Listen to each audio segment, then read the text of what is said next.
Balloon Brawl is a variation of free-for-all dodgeball where there are no teams and no boundaries. Players can move anywhere in the gym, even while holding a ball. If a player is hit with a dodgeball, then they are out, and if someone catches a ball you threw, then you're out. The twist is that each player is given an inflatable balloon, and the balloon must stay in the air at all times. Normally this isn't too difficult of a task, but needing to split your attention between your balloon and the game of dodgeball that you're in makes things much more challenging. To ensure the gameplay isn't too similar to a regular game of dodgeball, consider only using 2 or 3 dodgeballs.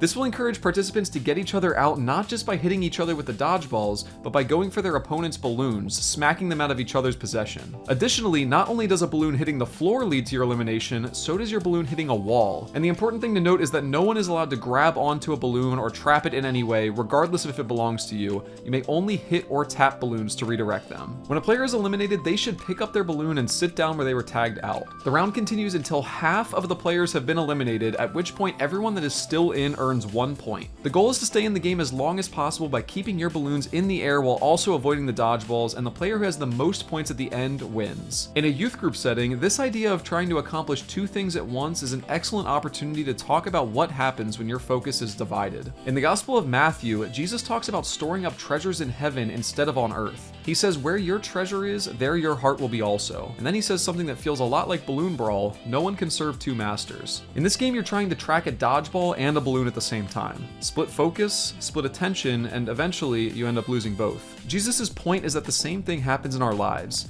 When we try to live for God and for status, for God and for money, for our faith and for approval, eventually something hits the ground. Our hearts can't stay fully devoted in 2 directions. And if you want to take this idea deeper with your students, we recently released Treasure, a game-driven lesson that gives you everything you need to lead a meaningful conversation on this topic. Just like all of our GDLs, it contains instructions on how to play a fun game, but then the experience your students have ties into the conversation. Treasure is available to purchase individually, or our members with ActuallyFun Pro get a deep discount on all of our curriculum. You can check out all of our resources we have to take your youth ministry to the next level at ActuallyFun.com.